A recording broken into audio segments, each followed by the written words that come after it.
What's up, Narco Gang? Welcome back to the channel. If y'all not subscribed, you already know what to do. Hit that like button, hit that subscribe button, hit that bell to be notified for everything that we drop. Today's video, as y'all can see, about YNW Melly's case. I'm not sure if they got them in the courtroom right now, but I do know they in there talking that shit. Right now it's live, so we missing out on some shit. But I had to start this video for y'all to hear. We finna watch some of it live and see what they talk about. So let's get into it, Narco Gang. Pre-crash speed and post-crash speed. So a lot of times you'll see that you'll have a higher speed from the original and a lower speed from the original, and it throws people off sometimes. So does this also help with the shooting reconstruction? You're using that same angle map? Yes. Have you taken classes in blood stain pattern analysis? Yes. Can you explain what that is first? So blood is a unique liquid. It contains, it's unlike any liquid on the planet, so it has unique features when it is altered. So when it's outside of the body and contact is made with it, it will create a pattern. Or if you have, say, a knife and you stab it into somebody and you pull that knife out, the knife naturally will have blood on it, and that blood coming back on the knife, with the knife coming in the backwards position, will come off of the blade and it will make a stain. Or if you take blood and hit it with a hammer, it will make a different type of stain.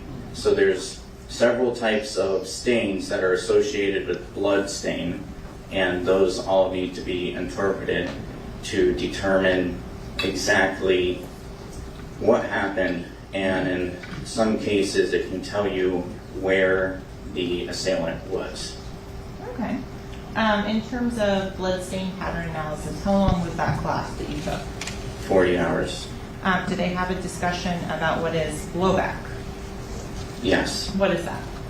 So blowback is very simple. The easiest way that I can explain it is, and everybody in this courtroom, this has happened to them, you have your garden hose with the big nozzle on it, and you're getting ready to wash the car, and you hit the rim, and what happens? The water comes right back at you and hits you in the face. The same thing would happen with blowback. So if you're in close vicinity with a firearm and you shoot somebody, depending on where you shoot them at on their body, the blood will come back in that same direction of the velocity that it came from. So if it came from me to you, if the bullet went from me to you, the blood is going to come from you to me. Same thing as the garden hose theory. It's a phenomenon that happens. It's all with Newton. Newton figured it all out, and he was very right. Newton figured it all out. So with regards to that, if you shoot a dead body, do you have the same blowback pattern? No, you will not. Why not? So a dead body, it does not have any circulation. So there's no blood flowing through the body. Post-mortem, once you're dead, what happens is we get what's called rigor mortis, which is also called lividity. And what that is pooling of the blood. So if you die on your back, almost immediately the blood starts to pool all the way to your back. So all the blood will just kind of, gravity brings it all the way down to your back. Eventually it will become fixed and it will stay there. So if we roll you over, it will not go back in that other direction. If it's not yet fixed, we can flip the body over, and the blood will then flow the other way again. Is that something that would help determine an approximate time of death? Yes, so lividity starts to kick in anywhere between 4 to 6 hours after death. It will become fixed approximately 18 hours after death. So generally when we come in contact with a body, we will check for lividity. And a lot of times, if you, I could probably show on my hand, if you touch and then let go, you see that my hand was red because there's blood there, and then I push and it's white, but it then refills with blood. With lividity, that's called blanching. So it's not, when lividity blanches, that means that lividity is not fixed. Remember I told you that it will become permanent. So if we touch the lividity portion of a body and it doesn't blanch, then we know that the lividity is fixed and we know an approximate time of death. In terms of the goal of a crime scene detective or reconstruction, what are you trying to work backwards to? Can you restate that? Sure. Do you know when you go there and see a body what happened before? Not right away. So what is your goal in any sort of crime scene reconstruction? To read the crime scene. So I want to read what the crime scene is telling me. The crime scene is going to, it sounds corny, but it's going to talk to me.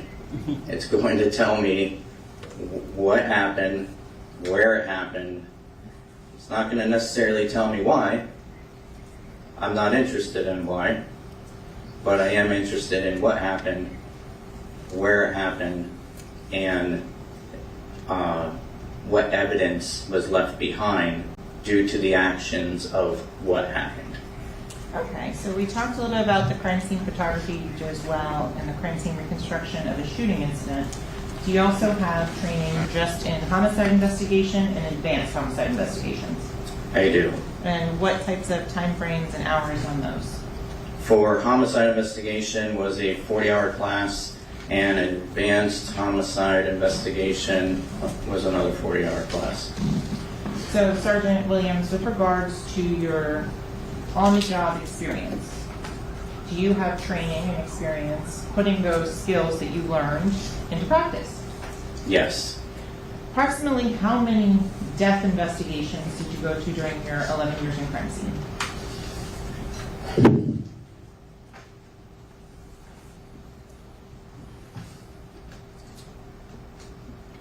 Approximately 800.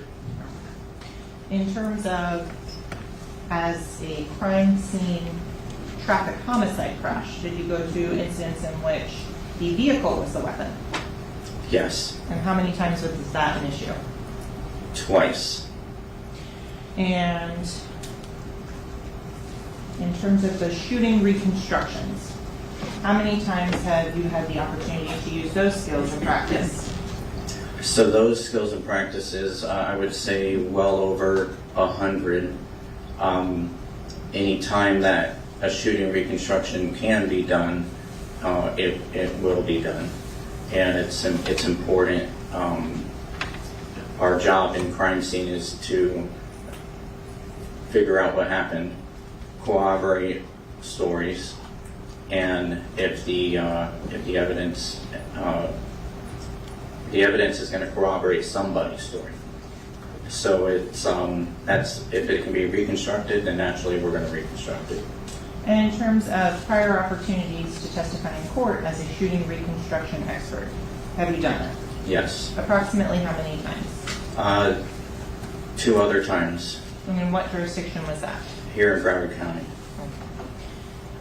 Going in terms of when you're doing these shooting reconstructions, what are your first step in this process?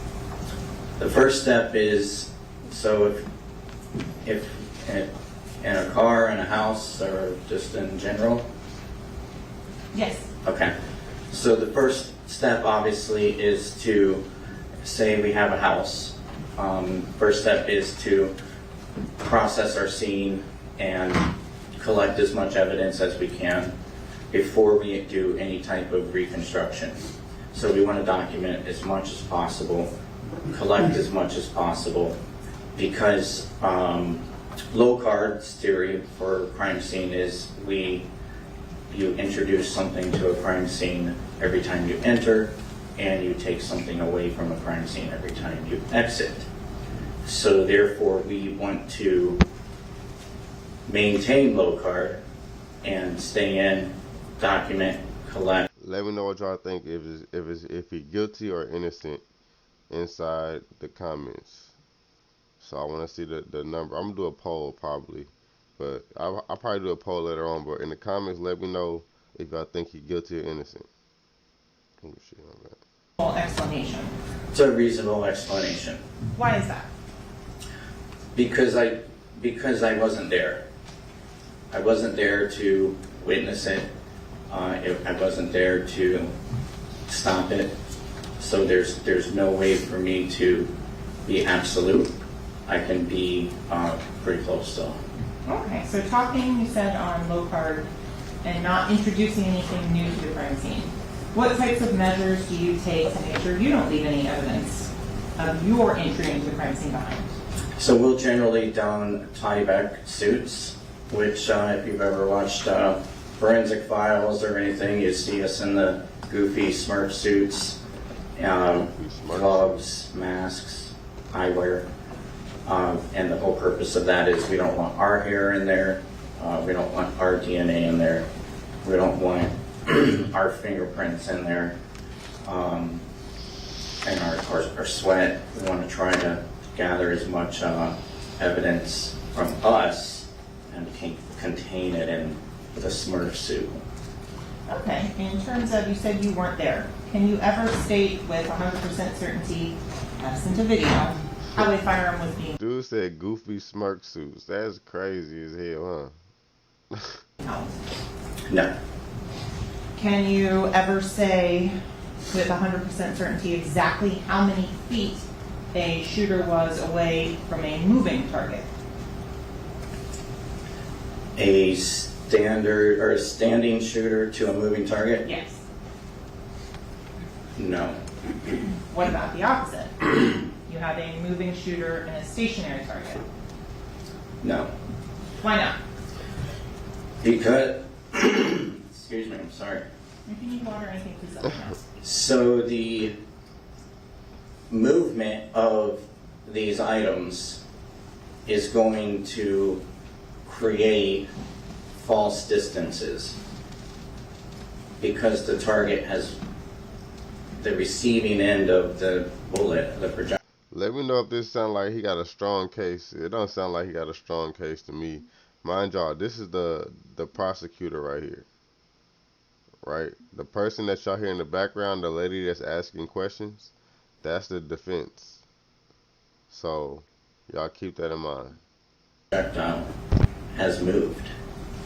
So if the receiving end of the projectile is stationary, then we can do a complete reconstruction. So if there's movement involved, that complicates it. Yes. Are you trying to make and determine locations potentially to look for evidence? I'm sorry? In doing a shooting reconstruction, are you trying to look for areas in which evidence might be collected? I would, if I'm doing a reconstruction for one of my scenes, I would have all the evidence collected prior to that. If it's in a car, sometimes I can't find a projectile. When I begin my reconstruction, my trajectory rod will generally lead me to a projectile. And when it does, then we come to a grinding halt, grab the camera, photograph what we found, and collect what we found, and then continue on with our reconstruction. So, Sergeant Williams, to explain to the ladies and gentlemen of the jury, if you have one projectile mark in the wall behind you, and you're trying to figure out where in this courtroom you would look for casings or surveillance footage, is that something shooting reconstruction would help with? It would help with, it would definitely help, but we could also, if it perforated the wall, then we can do a reconstruction. And perforation is all the way through. Penetration, it goes in and stays. And in terms of, so we're clear on that, can you do a reconstruction on a penetrating gunshot defect? No. What about a perforating one? Perforating, yes. What? Because we have a second hole. So if we only have one hole, the projectile did not complete its flight path because it was stopped. So because it did not complete the flight path, I cannot tell you the angle or the trajectory that it came in at. But if it perforates it and creates an additional hole, now it has completed a flight path. Even if it goes into a third or fourth target, the initial first and second hole is that actual flight path or trajectory of that projectile. But that don't make sense in itself, because even if it do go through the first hole, it can still hit something on the inside that it can bounce off of and make it go through a different hole. So I don't know what a different angle through another hole. So I don't know what you're talking about. I mean, that can always be accurate. I would say that's probably about 40 to 30% accurate. And in terms of, you talked about like secondary targets, intervening targets, is that something you've done training and experience in looking at when you're doing a shooting reconstruction? Yes. For example, glass. Does that have specific properties that you would look for deflection? So glass, so tempered glass, which is what is in every vehicle, mainly because if you're driving down the road and so a rock comes off a truck and it hits your windshield, you don't want it to shard and stab you in the eye as you're driving down the road. So all of the glass inside an automobile is tempered glass, which means that it goes into little tiny pieces. It also has a piece of plastic or clear plastic in the middle. It's actually two pieces of glass with a piece of plastic in the middle, which keeps it intact. But the tempered glass will create some type of movement to a projectile. Generally, it will depending on the spin of the projectile. So as some barrels of a gun are going to rotate the projectile to the right, and some will rotate it to the left, and some will not rotate it at all. Generally, they're all rotated to the right, so when the projectile enters into the tempered glass, the projectile will tend to go to the right. It won't necessarily alter the trajectory, it's just turning it. Okay, so this is things that have been documented and studied in the field of shooting reconstruction. Yes. In terms of other materials, sheet metal, wood, are these other items that you would look at and determine whether they were involved before you go forth and render an opinion on a shooting reconstruction? Yes. So going back into, I want to make sure it's clear, how does the discipline of shooting reconstruction differ from firearms and tool marks? So firearms and tool marks deals with the identification of the internal workings of a firearm and the cartridge cases of the that come out of the firearm and the projectiles that come out of the firearm. They deal with that part, where I will deal with the ballistics part of it, of shooting reconstruction. So when you say ballistics, do you mean inside the gun or outside the gun? Outside of the gun. In terms of, can you define what is a terminal ballistics? Terminal ballistics is the projectile has stopped, and where it stopped is considered terminal. In terms of this specific case, did you make any promises as to the outcome of your investigation before it started? No. What did did you say when you were contacted to look at this case? I said that I'll take a look at it and we'll see what I come up with.